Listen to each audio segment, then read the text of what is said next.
dedicated to each and every one of you who appreciate a great glass of wine. You know what I mean? It's Monday. Let's raise a glass to the beginning of another week. It's time to unscrew, uncork, or saber a bottle, and let's begin exploring the wine glass. Today, I'm sitting down with Bruce and Rhonda Prothro of Prothro Family Winery in Napa Valley. They started in their garage, but today, Bruce and Rhonda source their fruit from some amazing vineyards, including Stagecoach, plus have had some pretty incredible mentors along the way. We talk about what it takes to make a well-balanced wine, and of course, we chatted all about Cab Franc. While you are listening, please take a moment to rate and review Exploring the Wine Glass. Ratings are now available on Apple Podcasts, Spotify, and Audible. Taking 1 minute of your time is the only way the logarithms will suggest Exploring the Wine Glass to others. Slancha. I want a nice glass right now. Hey everybody, I'm Lori Budd, a UC Davis winemaking program, someday service, champagne specialist, and WSET Level 2 graduate. You can find Exploring the Wine Glass on all the socials, as well as your favorite podcast catchers. If you haven't subscribed yet, now's the perfect time to swipe, subscribe, rate, and review. I promise I'll never tell you what to drink, but I'll always share what's in my glass. Give me the red wine. Give me the blanche. Hey everybody, welcome to another episode of Allure of the Poor, sponsored by Dracaena Wines. I am your host, Lori, and today I'm going a little up north, and we are talking Cab Franc, and everybody knows how much I love Cab Franc. So we have Bruce and Rhonda Prothro of Prothro Family Vineyards. Did I pronounce the name correctly? That's the first question. Surprisingly so. Most people don't, but you did. And it's Prothro Family Wines. Okay. Oh, I shoved the vineyard in there. I'm sorry. Prothro Family Wines. So welcome. So I have to start off before we really get into the interview. I have to start off with, as soon as I went to your website, I started laughing because the very first thing I saw was that Bruce was a chemist and fell in love with wine, and Rhonda had to listen to him.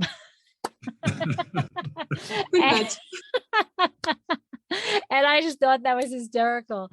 So I get the science thing. My husband is a food chemist. I'm a microbiologist. We actually often joke, like when we're out to dinner, we're having a conversation that is chemistry oriented.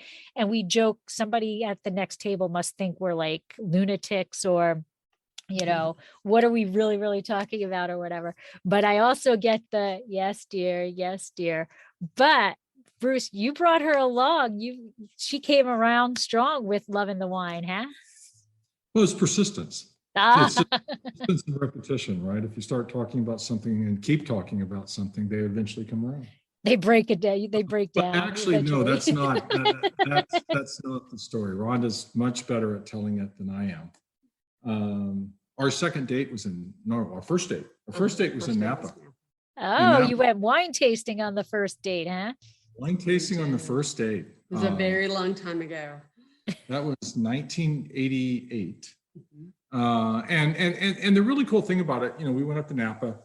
Rhonda lived in Marin, and I lived down in San Jose at the time. And I picked her up in Marin, and we went up there. I think our first stop was Trefethen. Okay. And we had a pretty full day. Ended up having dinner up there in Yountville at a place that doesn't exist anymore, but it was Mama Nina's.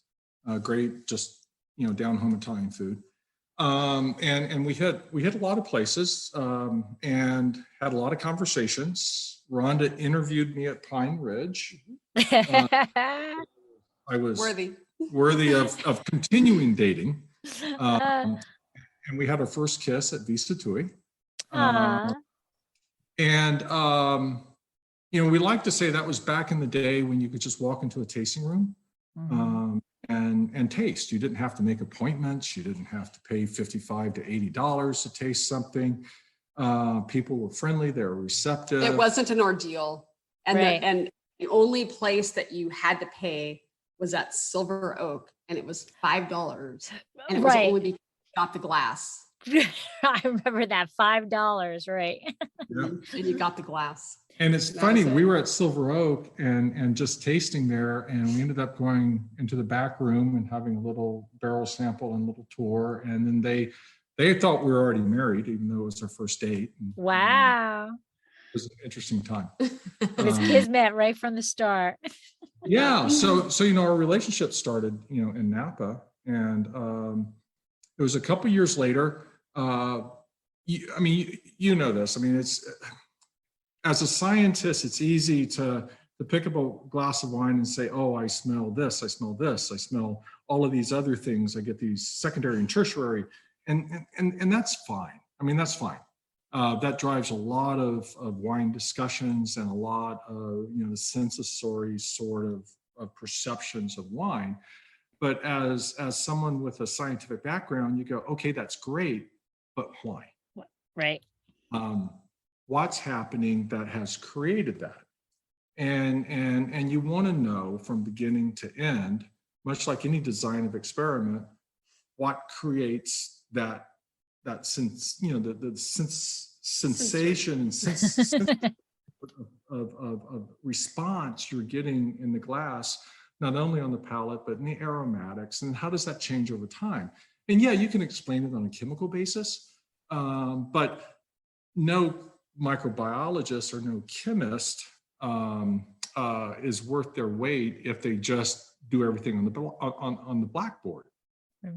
You have to get in, you have to experiment, you have to put on the lab smock and the safety glasses, and you have to start playing with Bunsen burners and distillers and Bunsen everything burners.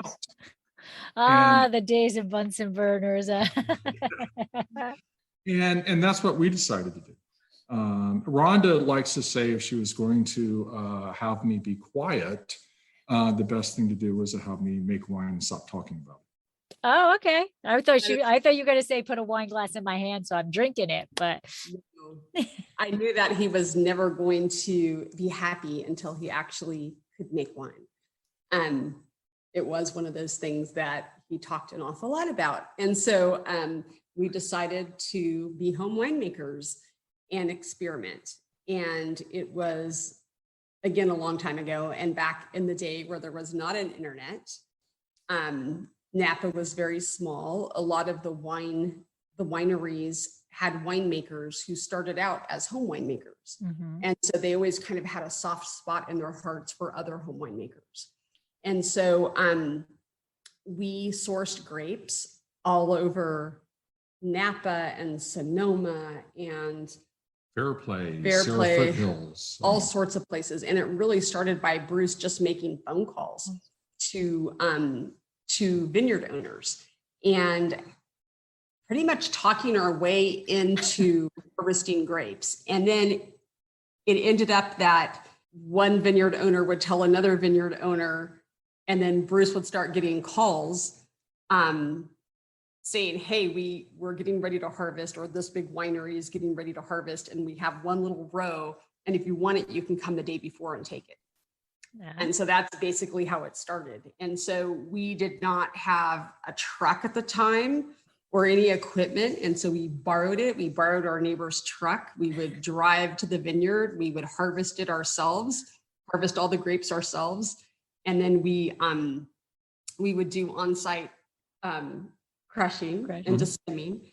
And then we would put all of the juice and the skins in big food grade garbage cans, and we would pick them up and put them in the back of the truck and drive them home to Los Gatos, where we lived at the time, and made wine in our garage. It's funny because I can envision this, our first vintage, or wasn't official vintage, but our first hobby vintage or whatever, was all by hand. And even the bottling or the corking, the bottling were those, like, I call them nipples. I don't know what they're really called, but you do that, and then the corking, oh my gosh, to put that cork in there. And I remember, right? It's like, oh, your arms, your shoulders are, and your finger gets all red. Yeah, that's exactly what we did. Everything by hand. Everything by hand. We didn't even do a label. Right. We hand wrote. Oh wow, with like naked bottles, naked.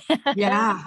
And we just did it for home consumption and friends and family. But what happened is every time we would have a party, we would bring our wine out, and Bruce would always think that we needed to buy wine too, because he always felt a little uncomfortable about serving people only our wine. And then people would come over and start drinking wine, and inevitably our wine would be gone first. Right. And all the purchased would still be sitting there because people really, really liked our wine and started asking for it.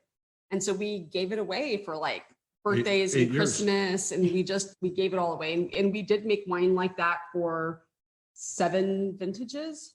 8 from 91 through 98. Okay. And we stopped when we had kids, and we just couldn't do it anymore. Career, kids. It was time for a hiatus. But it was a lot of work, and it was a lot of fun. And once again, going back to, kind of our shared lab sort of experience, you learn the most by doing. Yes. You can read the textbook, you can watch other people do the experiments, but being that hands-on and making all of the decisions along the way, having to do all of your racking by hand, having to clean all of your barrels yourself. And, we didn't make a small quantity of wine. We made a large quantity of wine in the garage, and our garage is full of wine barrels and fermentation vats and carboys.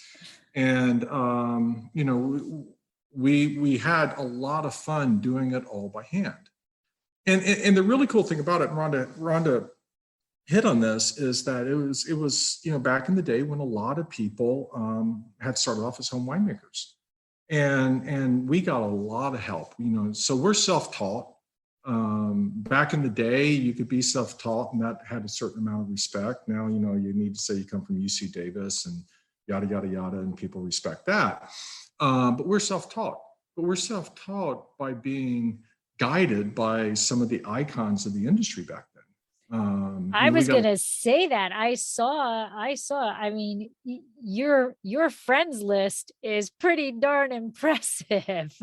We got a lot of help from David Bruce. So if you go back to the 76 Paris tasting, he had a Chardonnay that was entered in that. It finished last, but it finished last out of some pretty remarkable wines. So we got help from them. We got help from Dexter and Val Algren. And most people won't know. Go to Ashes and Diamonds sometimes and look at the Algren bottles they have on the shelves, because Algren sourced from Bates Ranch, and Ashes and Diamonds now makes a Bates Ranch cab from the Santa Cruz Mountains. Parker called their cabs the most underrated cabs in the state of California. Wow. Exceptionally long-lived and very nuanced and elegant. They helped us a lot. They started off as beer makers, turned into winemakers. Ken Burnap, who started Santa Cruz Mountain Vineyards, he taught us the whole secret to small lot fermentation, because it's really hard to hold that exothermic temperature generation on small lots versus large lots. So he gave us the trick. And the trick was U-Haul moving blankets that you wrap around. A little insulation. Duct tape on. That was it. Yeah. Something so simple, but you wouldn't really think about it, We got a lot of help from Kent Rosenblum and Jeff Cohn. Unfortunately, Kent passed away, and Jeff is still very active, making some exceptional wines. And probably the most notable help we got was from Burt Williams. Williams Sullivan. Yeah. And Rhonda does a great job telling that story. Well, he didn't have a tasting room, and he made Pinots. And everything was sold primarily mailing list. Yes, and like really high-end, beautiful wine, a lot from Russian River. And we were making Russian River Pinot, and we were having difficulty with our fermentation, getting getting it right. And so we knew he made really great Pinot from Russian River. And so we scheduled an appointment, and we show up, and he is a salty old character and was not at all happy to see us. In fact, he had been a pressman with the Chronicle. The San Francisco Chronicle, bought the property, and started making wine with a friend who was also a pressman at the Chronicle. he had some choice words for us when we showed up, and pretty much said, "Why the hell are you here? I don't taste wine. I'm not sure why you're here." And I looked at him and I'm like, "Well, we are home winemakers and we're making Pinot from Russian River, and everyone tells us you're the one to talk to." And as soon as I said that, he said, "Well, why didn't you tell me? Come on in." And You're like, we spent like 3 hours with him. Barrel tasting. wow. I mean, Wow. we went, he would take out the buns and dropper, and we barrel tasted with him for Hours, for hours. getting pointers, getting tips. He was hearing us stories. He was funny. And then at the very end, we were talking about the yeast that we were using and having, just not, it wasn't quite right. I was trying to use Alspenhausen, and Alspenhausen produces a kind of slow, delicate, kind of fermentation that doesn't really get going. And so you're not driving a lot of extraction. And so he takes out a piece of paper and writes on it and hands it to us. And he said, "Go to the wine lab and talk to this person and tell him that I sent you to purchase my proprietary yeast for your Pinot." Wow. Access to his proprietary yeast, and said, "If there are any issues, have him call me." We're like, okay. Wow. Yeah, that was a pretty cool story. That's impressive. That's amazing. I do think that the majority of wine people look out for other wine people. The majority of wine people look out for wine people, and the people who have come through the ranks versus those who have so much money, don't know what to do with it. So I'm going to start a winery. Wineries, as we like to call them. Yeah. It's a little different. It's a little different, but that's incredible. And I'm assuming you are just keeping that house proprietary yeast and keep going every vintage. Well, we don't make Pinot anymore. Oh, Right? no Pinot. Okay. No Pinot. Okay. So let's make. Okay. So actually, I was going to ask you that because when you were doing your home making stuff, you did Pinot, Zin, and Chard, right? Mm-hmm. Those were, so were that later. Did you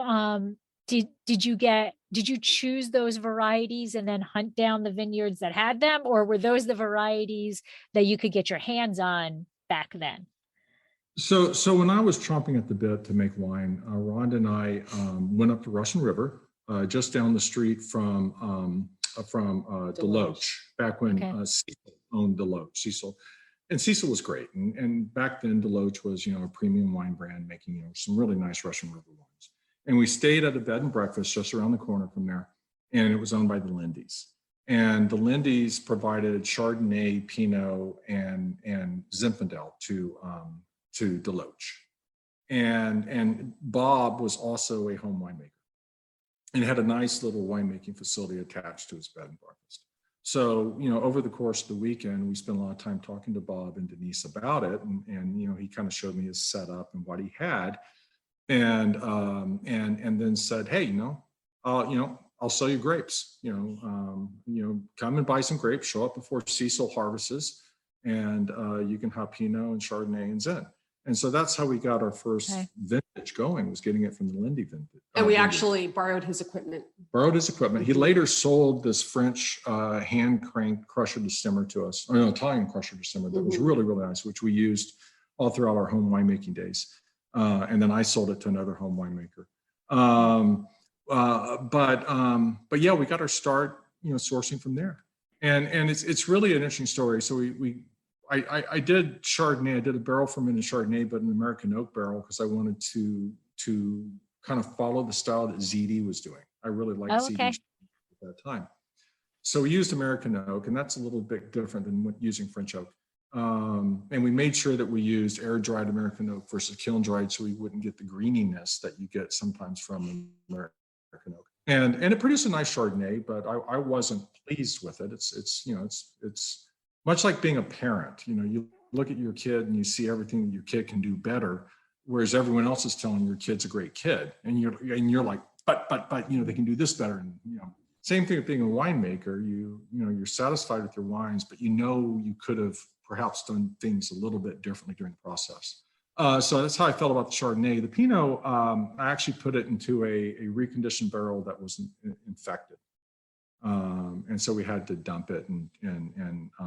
Unfortunately, it took me 2 vintages to find out that it wasn't me as a winemaker, it was the infected barrel. And it was a wonderful French oak barrel. If you can afford not to buy a used barrel, that's the risk you run if you do buy a used barrel. It's always better to get new.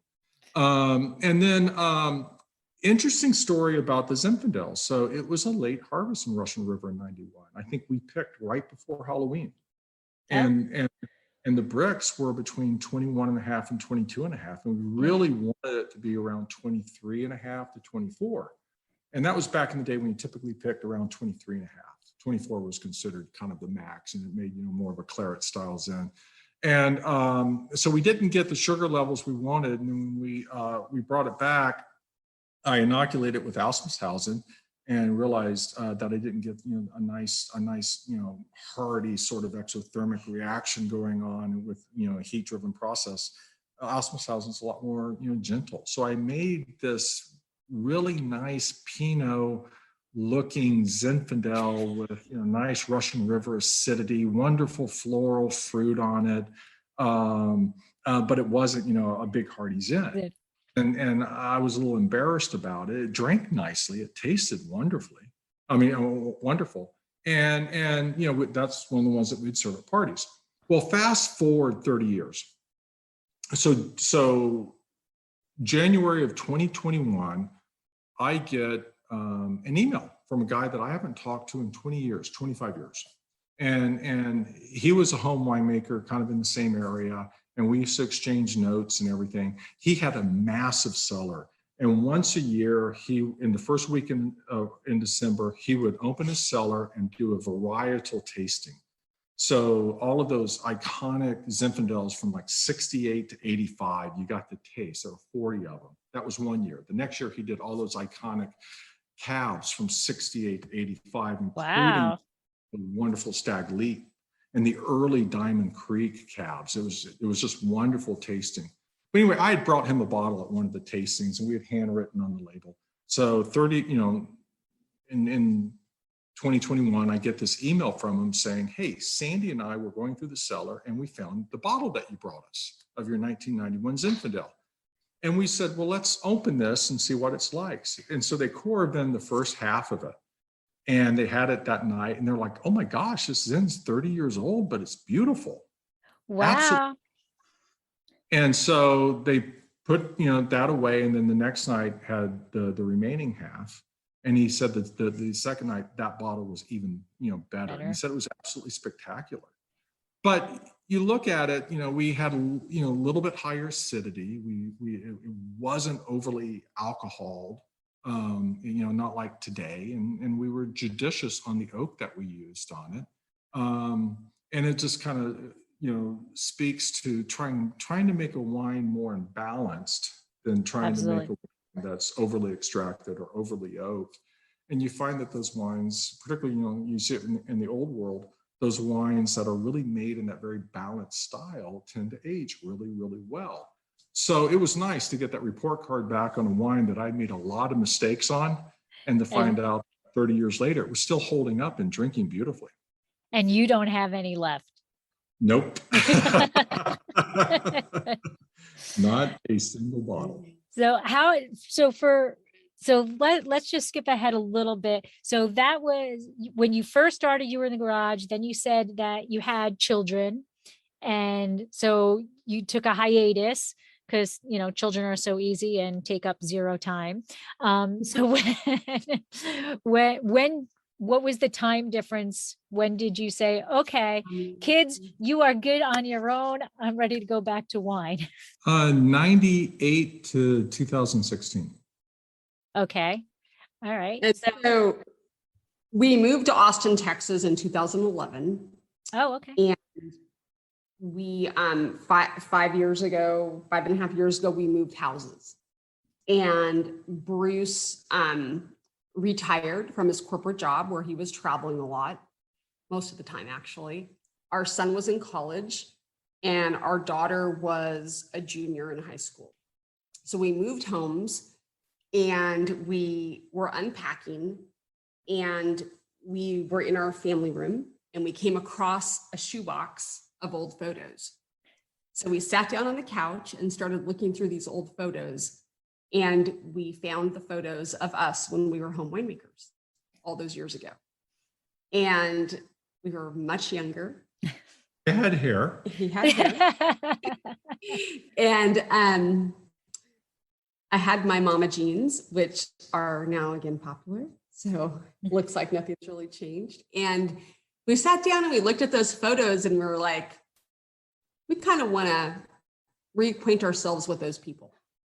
And so it just felt like it was a really good time for us to start talking and dreaming and thinking about what it would mean to make wine again.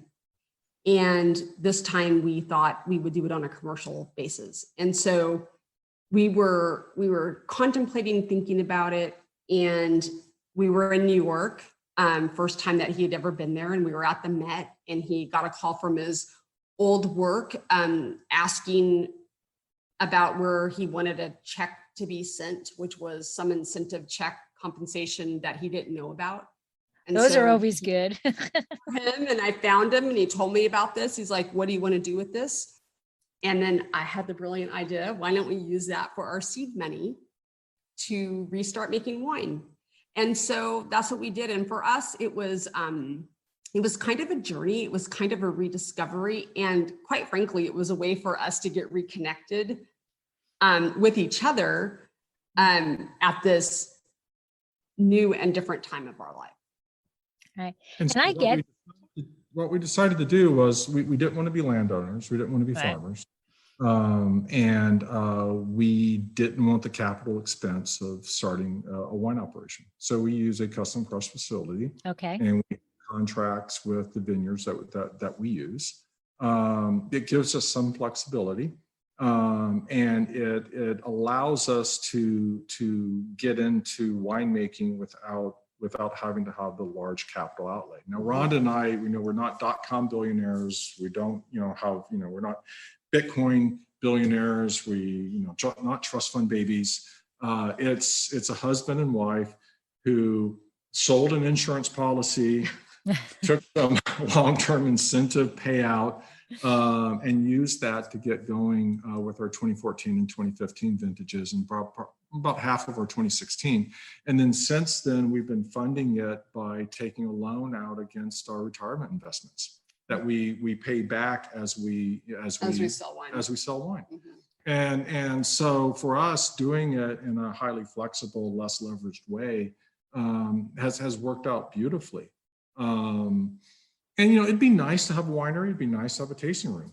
But we haven't had an issue selling wine.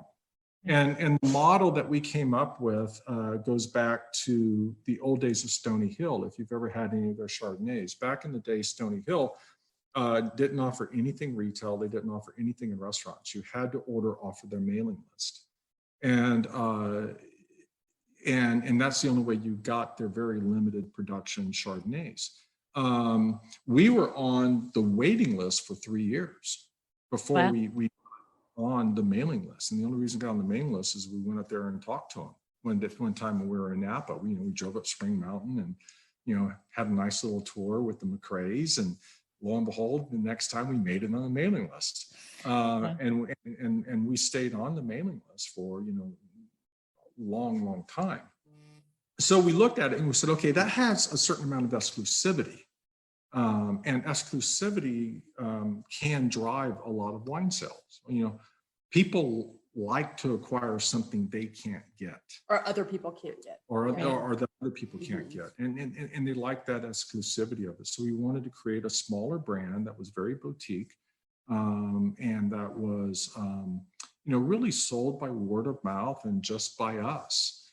And up until COVID, we did a lot of wine tastings, and we like to say that we bring the wine tasting room experience to people. So in their homes, if they want to get friends together that are wine lovers. And we've been all over actually doing wine tastings, and we just talk about the wines and talk to potential customers, and we end up selling a crap ton of wine at all those events. And getting a lot of wine club members. And getting a lot of wine club members. And so we basically sell out without having to have a capital expense. And, for us, it just makes more sense to do it that way.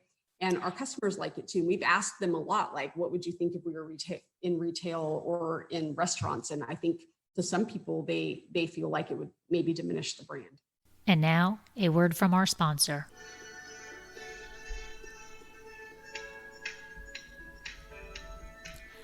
Looking to be in the know about Dracaena wines? Want to be the first to know about our new releases and special offers? All you need to do is sign up for our newsletter. There is no commitment necessary, and I promise you we won't spam your mailbox with loads of messages. Need another reason to sign up? Quite possibly the best reason? You'll immediately get a discount code for 10% off your first purchase and be privy to newsletter-only discounts. Let Dracaena Wines turn your moments into great memories. Visit our website, www.dracaenawines.com, or use the link in show notes to sign up. It will take you less than a minute, but the rewards will last a lifetime. Now, how many I don't know if we were on mic when you said you're at about 500 cases? Yeah. Okay, so you're at about 500 cases. What were you that your 14 vintage? That was your first recovery. A barrel of 2014 Howell Mountain Cabernet that rated 90 points and won a gold medal at San Francisco International when it had only been bottled for 3 months. Very nice. Congratulations. 2016 Sauvignon Blanc. That was it. A barrel of each. And we sold out in like weeks. 3 weeks. Yeah, it's amazing what the rating and a medal in the San Francisco Chronicle can do for you. So you're growing. You're at about 500 cases now, and what we know you do Cab Franc, and I'm sorry, it's been like 40 minutes and I haven't tasted your Cab Francs, and I'm dying to taste your Cab Franc. So the first one I want to talk about is a 2018 Cabernet Franc. So as I'm pouring this is from Stagecoach. So I've got a whole bunch of questions about that. Oh, look at that color. Also, I just wanted to say, even though we live in Austin, we do make our wine in Napa. We get that question a lot. And Yes. we're back. Yeah. So let's go there before I actually taste. Where actually in Napa are you making your wine? You said a crush In Napa. facility. In a little industrial park. They make wine for Dwayne Wade. They've made some of Crop Brothers wines.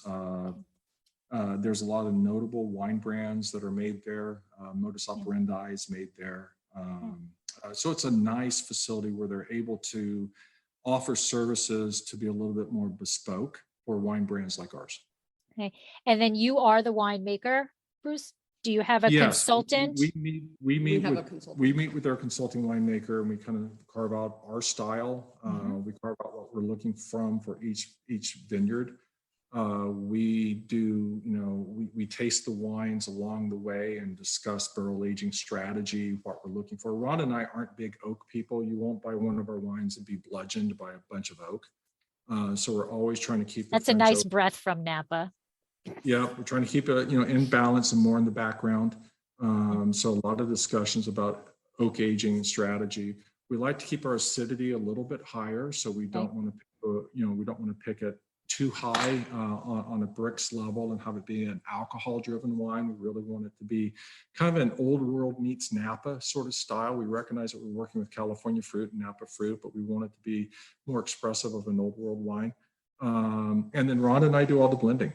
And so we're able to blend to our palates, but recognizing that our palate may not be exactly tuned into what the current wine consumer wants. So we try and straddle the fence on that between what we're really looking for versus what sells, because at the end of the day, you have to sell wine. Right. Absolutely. So now this is a 2018 Cabernet Franc from Stagecoach. So when did you harvest, if you don't know the exact date, but like early, late October, November, like? It was in October, and I can go on the website and look. The interesting thing about the 2018 is the 2018 is the first vintage that we released that is predominantly its base varietal. It's not uncommon for us to be at 90 to 92 to 93% on the base varietal. Sometimes Okay. we've been as low as 88. And then we're blending back in to the wine, and if it's a Cab Franc, we're blending back in Petit Verdot, maybe a little Malbec, maybe a little Cab to build it up, maybe a little Merlot. But 2018 was a near perfect vintage. And so we found for our palate, the wines were exceptional in barrel. So we really kind of scaled back how we blended the 2018s, and from top to bottom or across all of our portfolio, it's the first vintage we released that is predominantly the base varietal. So this was harvested on October 5th. It was okay. 25.9. It's not uncommon for Stagecoach. This comes from the Pritchard Hill side of Stagecoach, so at about 1,400 feet. And it only spent 22 months in barrel, and it's kind of a mixture of new and used, 1 turn, 2 turn French oak. I can get the French oak on the nose, but it is not, and I don't mean to be mean, it's not Napa oak, right. You can definitely know that there's new French oak on here. Right. What I really like is one of the things I love about Cab Franc is graphite. Like when I get graphite in Cab Franc, I'm a very, very happy camper. And that is there also. And it is on the dark fruit flavor side of it. Right. And this is 99.25% Cab Franc. Through See, there's the chemist right down to 0.25. It's 0.5 Petit Verdot and 1/4% of Merlot. So the Merlot to add to kind of build out the mid palate a little bit, and the Petit Verdot to push it to the back palate. So you'll find that Rhonda and I, when we're blending a wine, we're looking to build up the entry of a wine. We want that entry to be present. We want it to get to your mid palate and be expansive and have texture and weight. And then we want it to go to the back palate, because I can't tell you how many high-end cabs I've purchased that have a ton of oak in them, high alcohol. You try it, it comes in nice, it gets to your mid palate, and then it just goes away. Mm-hmm. You're like, well, where was the rest of the experience? That's like watching half a movie. It's like getting through, most of the seasons of Yellowstone and then not the last 2 seasons of Yellowstone. You feel cheated by that experience, right? Right. So for us, building up that mid palate to having it transition to the back palate is a lot of what we do in blending. And so to do that, we achieve it with, in the Cab Franc case, Petit Verdot and Merlot. I find Petit Verdot is a very nice complement to Cab Franc.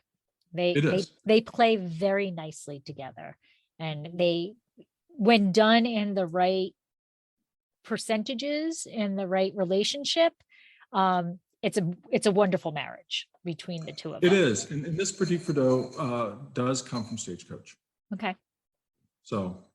And now what is your? I'm gonna know your answer by the wine itself, or I think I do, your thought process of pyrazine in Cab Franc. We love Chanoins. We love Loire Valley Cab Francs. I don't mind in that redder fruit spectrum a little pyrazine. What I'm looking for, what we like with Cab Franc, is if we can get a touch of herbaceousness. Mm-hmm. I like, getting that little herbaceousness in the Cab Franc. It's really what I'm looking for. If it's a pure, clean expression of fruit without that herbaceousness, I'm I'm at least on the aromatics left a little lacking. I don't mind the pyrazines in a redder fruit Cab Franc, and in most Cab Francs, I want just that touch of kind of floral herbaceousness. I think you need herbaceousness to be a Cab Franc. I think that the people who love Cab Franc expect that bit of herbaceousness in there. People who don't know Cab Franc don't know the difference, and it can be a great Cab Franc with no herbaceousness, no, whatever. But if I think if you're blind tasting, as a sommelier, as a wine expert, it's very difficult to call it a Cab Franc if you're missing that herbaceousness. I think it's part of the profile of a Cab Franc.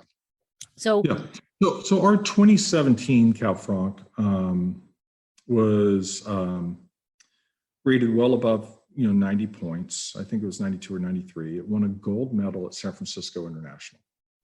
The 2018 was rated 93. The wine reviewer said it was the best Cab Franc he had in 12 months of tasting Cab Franc. wow. And sent me a kind of a side note and told me that.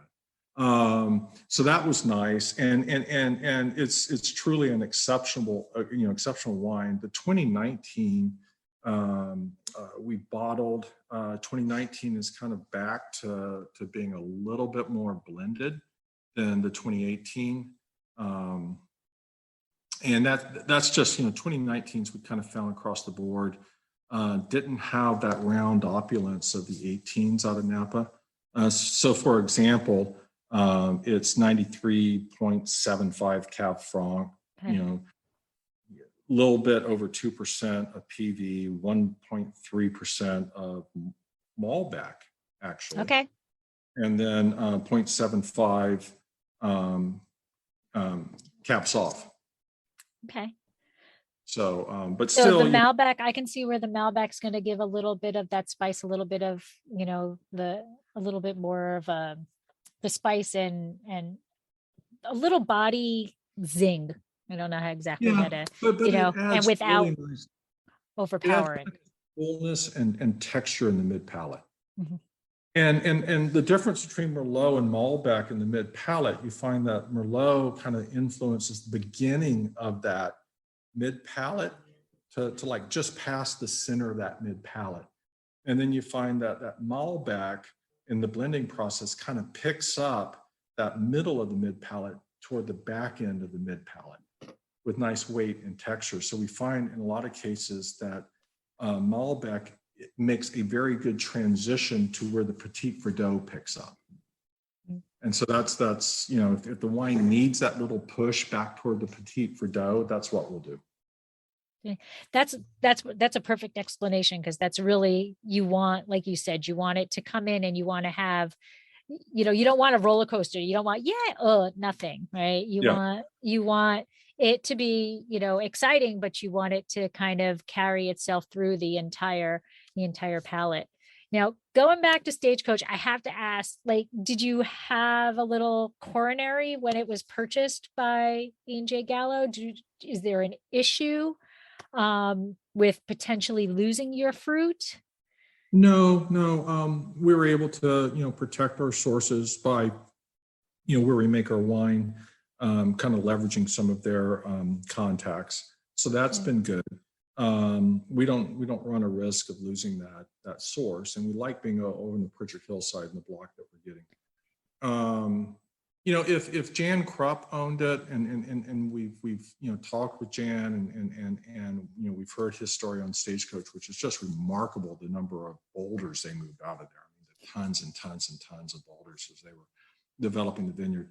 If they own it or if Gallo owns it, it's still Stagecoach fruit, and it has that Stagecoach uniqueness to it.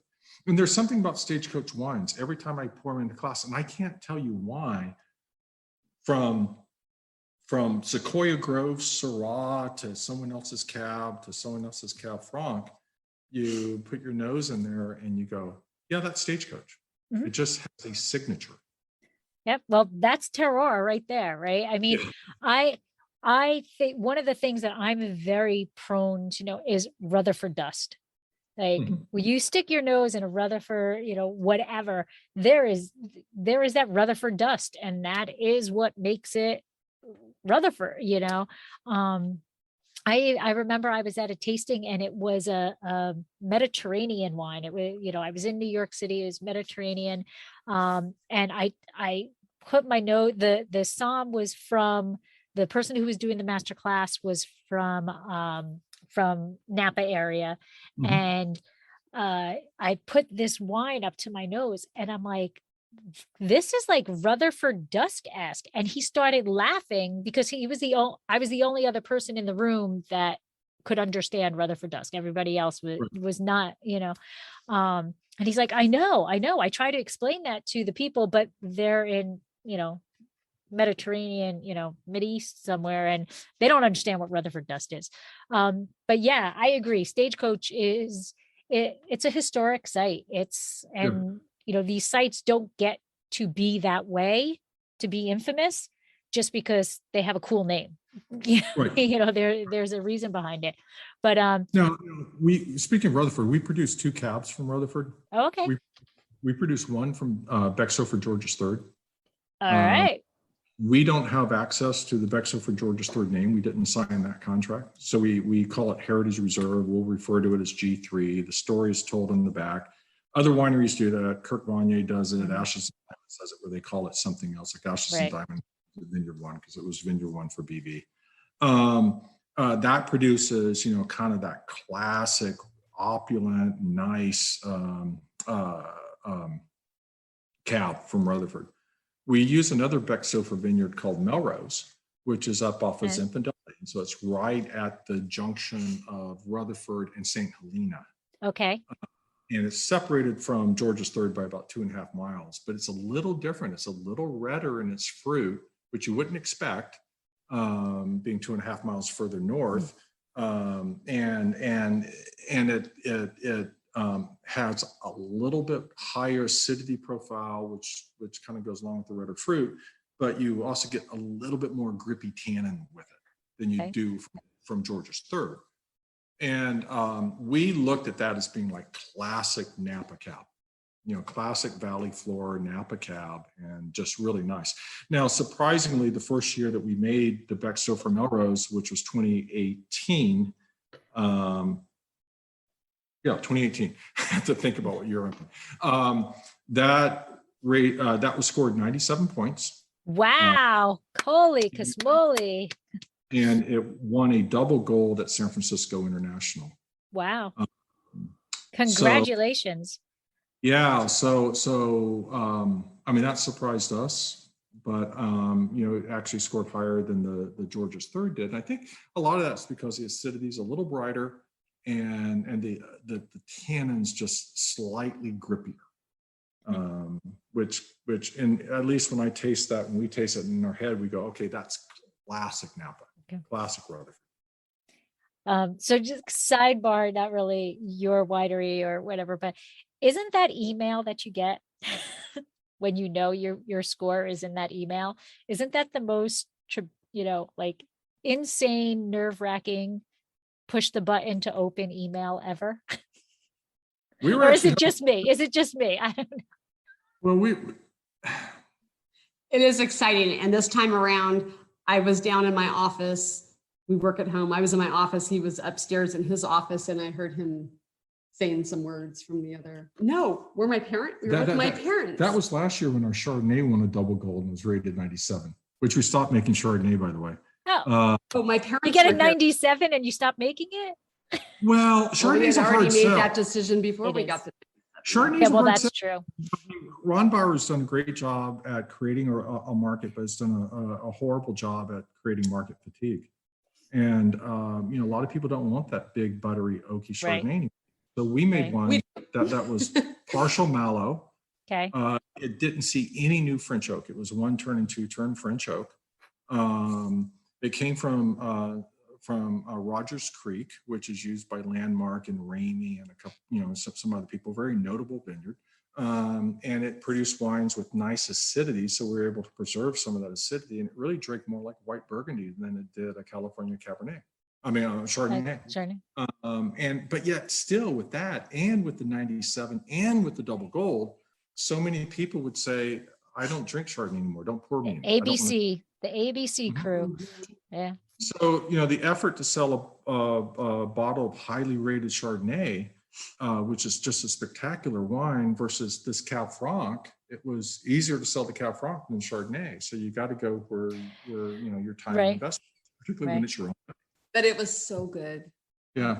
So we were actually having a dinner party when that email showed up, and there was 2 couples and us, and we had already been through like 2 bottles, maybe 3 bottles of wine throughout the course of the evening. And the email showed up, and I'm like, can I swear on this? Oh yeah, sure, yeah. I was like, holy shit.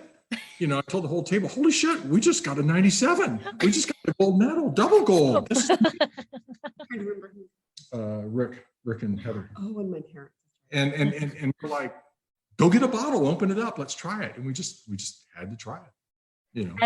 Yeah. It's incredible. But every time I get the email from like Wine Enthusiast, I see Wine Enthusiast has rated your wine. I'm always like, and then I'm like, woohoo, whatever. And then, the same thing, the San Francisco Chronicle came out on Friday, and, I'm sitting there, refresh. Nope, no scores yet. Refresh, no scores yet. Oh my God, scores are there. And then you go I don't know. It's so nerve-wracking, and then it's so exhilarating, thankfully exhilarating. But I just don't know if that's me or everybody like sees that. No, it is. Everybody. It is. But here's the thing. It's cool. We don't send wine to the wine enthusiasts anymore because we think that over the 20 years or so that this big, huge, oaky, highly extracted style has been made, that's kind of geared a lot of people's palate to that, and that's what they look for. Okay. Our wines have a little bit more elegance to them, a little bit more old world style with new world fruit. And so we find that style isn't conducive to what some wine reviewers are looking for. So you have to find a wine reviewer that appreciates your style, because not everyone does. So we end up using a wine reviewer who does a lot of work for Decanter and a couple other publications, who tastes wines from Washington and Oregon and California, and has a much more balanced palate, where they're able to appreciate wines with a little bit more subtlety and finesse versus that huge sledgehammer. And that's why we like San Francisco International. It's a very international sort of group that judges, and they have a wide spectrum of what they're looking for in a wine. And that's the only competition we enter. It's the only one we Only have. the San Francisco International. We did send our rosé to the Wine Enthusiast once. We got a 91. And we got a 91. Oh, that's actually for a rosé. Yeah. That's actually really good. But that is a very big topic. And I had another podcast. I do this thing called Wine Writers Wrap Up, where I get writers who come together and we talk about a topic. And that was one of the topics is, wineries, how much does it matter what that score is in the world? And how much does it matter that you get gold medals or silver medals, or, are people going to buy that wine or not buy that wine solely because of a score?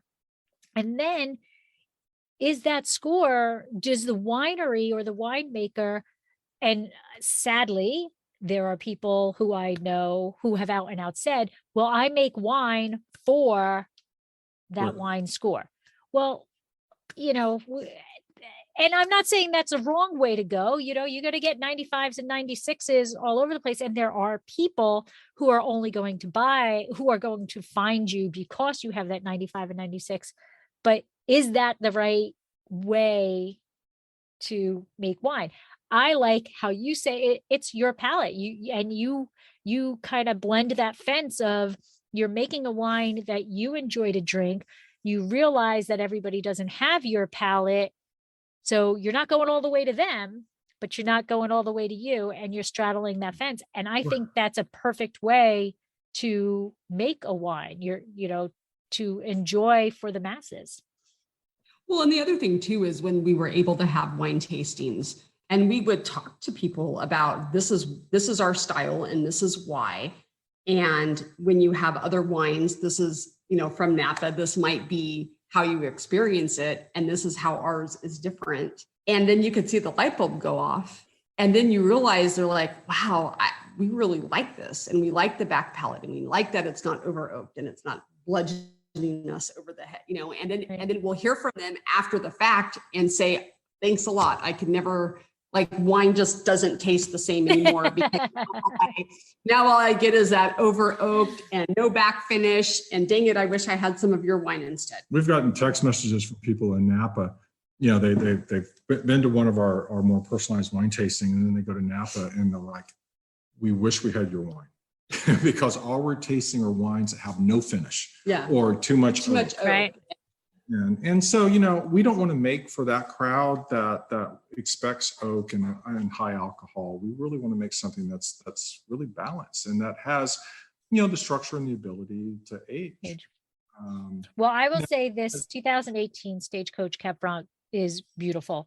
It really is. It is extremely balanced. There is acid there. There is dark fruit. But what's interesting is now I did open it a little bit earlier than we got on, but I didn't pour it. So we all know what the oxygen thing. We're not going to go into that. But I just poured a second glass, so it had a little bit more oxygen to it, and there's much more fruit coming out of it now than that first glass. And it, that little bit of oxygen has brought that up, and it's still dark fruit, but my first glass was more like a black cherry, a blackberry, that thing. I'm now getting plum. I'm still getting the black cherry, but now there's that plum, and talk about front, mid, or end palate. It is right on the end of the mid palate to the finish is where that plum comes in. So it's almost like where the black cherry, wrong word, but dies off, falls off. The plum comes in to carry it to the finish. So whatever you're doing, keep doing, because it's really is beautiful. Thank you. It's wonderful. But I do want to talk about, because we are coming up to an hour, and I don't want to miss this. So you do Cab Franc. Is that what you would say is your specialty? No, well, Cab Sauv? We make 2 cabs. Okay, right. Okay, that's Merlot based. We make a Cab Franc. And we make a Sauvignon Blanc. And a Sauvignon Blanc. And we make a rosé that's Tempranillo and Mourvedre based. And we are doing a special project. We're making a Zinfandel from Monte Rosso. From Monte Rosso. We're going back to our roots and making Zinfandel first time since 1998. Well, I would love to try that because I'm a Zin girl. But let's talk about this cuvee. Okay, so Rhonda, you said it was Merlot based? It's Merlot based, yes. Okay. And we didn't want to call it Merlot because smart thinking. And so we made it as a special project for an art gallery who wanted to serve wine to their high-end art clients. And so we ended up making this wine for them. And then people really liked it. And we found that when we sold, this was the 3rd wine that we made. And so we originally had the Sauvignon Blanc, the Cab, and then the Merlot-based cuvee. And we found that people really liked it. And it kind of sold 1-to-1 with our Cab. And I love it because I'm a steak girl. Okay. And I just love it with steak. I just think it smells great and it's really yummy. So to answer your question in a couple ways, Rhonda's favorite wine that we produce is the cuvee. My favorite wine that we produce is the Cal Franc. Okay. We weren't huge Cab drinkers. So when we got back into making wine, we wanted to make Zinfandel, and this winery consultant that we were working with said, go to a high-end store that sells a lot of wine, good turnover. Pick a Cab in the price point you want to be in, go 3 bottles back, put a pencil mark on the back of that label. Do the same thing with the Zinfandel and put a pencil mark 3 bottles back, and then go back every week and see what's moved. I'll guarantee within the first 2 weeks, that cab will have been sold. And you'll probably be coming back for 6 months waiting for that Zinfandel to be sold. So we went, holy crap. We're making cab. We're making cab. Once again, it's our money. It's our money. And so we had to taste a lot of cabs, and we had to drink a lot of cabs to get kind of calibrated back to what people were doing with cabs, because we were drinking, Riojas and Burgundies and Rhone wines and everything else but cab. So we're not big cab drinkers, even though we make 2, and one scored 97 points. So she goes for the Cuvée, I go for the Cab Franc, and those are our 2 favorite wines. And what is your largest production wine? Cab. Cab. Okay. All right. So let's get back to this Cuvée, because it says Cuvée number 4. 4 grape varieties? No. every year we change with every vintage we change the number. Oh, okay. So this is your 4th vintage. Yep. Okay. Yep. And so this is 93% Merlot. Okay. 3.5% Petit Verdot, 2.25 Cab Sauv, 0.75 Cab Franc to pretty up the aromatics in the entry, and 0.5% Malbec to help with that mid to mid back transition. So we, it's basically 93% Merlot, but it's a hillside vineyard. It's Bill Hill's Broken Rock Vineyard, about 800 to 1,200 feet up on the flanks of Atlas Peak. So you get a little Valley Floor influence, you get a little Atlas Peak influence with nice hillside structure. It drinks more like a baby cab. There's great darker fruits. There's graphite. There's cocoa. It is truly a phenomenal wine. It's our entry wine where it's priced. We want people to buy entry red, buy it, enjoy it. But it is within itself, really drinks more like a right bank wine than a left bank wine, and that's what we're going for. Perfect. So, without a tasting room, how can people find your wines to taste? How can they get your wine? Well, there's a couple of things that we can do. We've now become acclimated to holding Zoom tastings. So we sell people our wine slightly over our cost. And then we go through a tasting with them. That way they can get a bottle, and we can, go through a tasting as we would if it was a private tasting in person. And that's like through a Zoom? Through Zoom, yeah. Okay. And in this age of COVID, it seems to be virtual tastings are all the rage. Yep. We, when COVID dies down a little bit, we'll get back to in-person tastings, and those are more like, a Mary Kay event or an Avon event where, we kind of come to you and we bring the wine and we charcuterie, and it gives us a chance to interact more with people. And, we've all been to those tasting rooms where the guys, or woman's pouring and they go, our winemaker really likes this vineyard, thinks it's exceptional. Here's the wine. Hope you enjoy it. And they walk away and you're left there with a ton of questions. Mm-hmm. But we're able to tell everybody all the information. Why do we make the decision? Because it's your wine. Decision to blend this way. Why did we add 3% of Petit Verdot? Why do we only use medium toast oak? We're able to walk through all of that with people. So they get the full story. And it creates a great experience. I think one other thing to say, and at the chagrin of this wine consultant that we use, we are constantly told, and we've been told this since our inception, that we need to increase our prices, but we refuse to. And so our wines are priced for Napa very reasonable. The Speckstofer George's Third is $95 a bottle. It should be $125. And then we offer our wine club members a 20% discount. So they get it for $76. Our Howell Mountain Cab, which we just released, a 2019 Howell Mountain, which is just beautiful. I love Howell Mountain. All day long. This comes from a former vineyard source of Catherine Hall in Howell Mountain. And we're sourcing from there. That's $100. It should be $125 to $150. How much is our Cab Franc? Cab Franc is $68. Wow. Okay. And we, for Wine Club members, there's a 20% discount.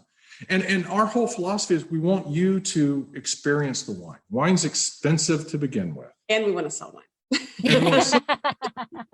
But I'm the voice of reason. but we want the difference of a great wine and being the price, and I don't want to pay that. We want you to buy a really well-crafted, really made wine from exceptional vineyards.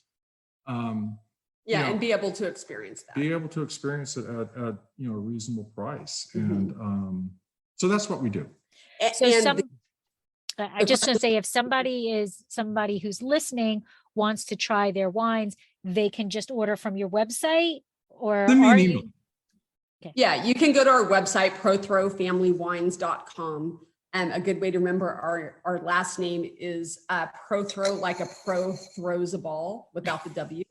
That's the only way I can remember his last name. Even though he passed the test. Yes.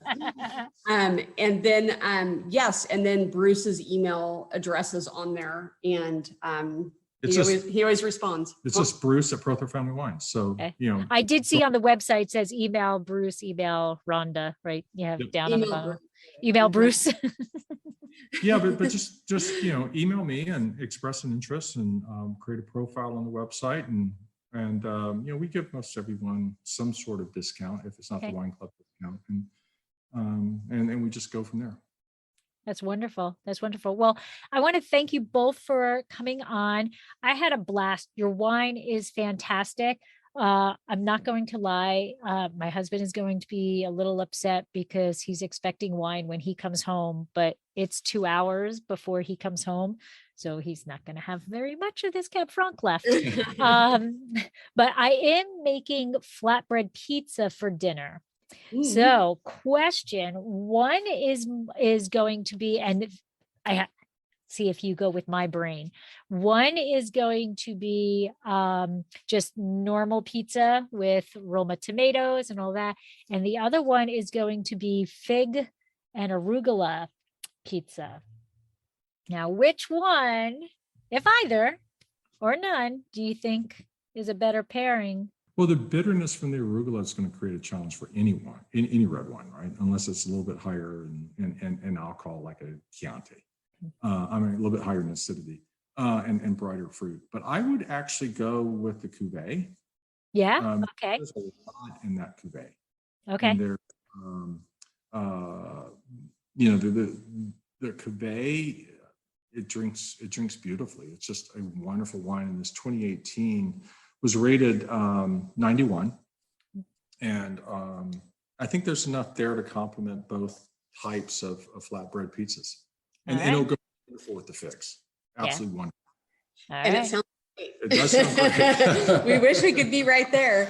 I'm not gonna lie, this fig arugula pizza that I make, I made it once and he was like, this is a staple. You're making this all the time. So that sounds Throw some really prosciutto good. on there. yes. Yeah. I Sounds might, wonderful. if there's time to run out, I might go do that. But I just got the shaved Parmesan and the Perfect. arugula and fig. So yes. That'd be perfect. But thank you so much for joining me. The Thank wine is you. spectacular. And as much like this, I don't want to sound this. I am the Cab Franc maniac, so it's like an additional little pat on the back when Thank you. We when I appreciate really it. I really Try do your- love it. Yeah, we do need to try yours. Yeah, we'd love to. Absolutely. Well, you know what? Maybe when you're back in California for a visit or whatever, we will do a get together and a bottle share, and we'll hopefully be way past COVID, and although fully vaccinated and boosted, so we're good. But yeah, I would love to. You both are wonderful, and even before we got on, I was having a blast talking to you too. So I would love to meet you in real life. Be great. But thank you very much, and I wish you the best. And I saved a you. little Cheers. swig for me to say Cheers. sláinte. Thank you. Thank you. Wine, give me the wine. This has been another episode of Exploring the Wine Glass. Thanks for listening. If you have suggestions on what topics you would like me to discuss, please reach out on social media. You can find me on Twitter, Instagram, and Facebook as Exploring the Wine Glass. I am also on LinkedIn as Lori Hoytbud. Of course, you can always email me at exploringthewineglass@gmail.com. If you enjoyed what you heard, please rate, review, and subscribe to help others find me more easily. And most importantly, tell your wine-loving friends, because if you like the podcast, they will too. Music is Wine by Kevens. Until next week, sláinte. That was no brandy, that was no martini.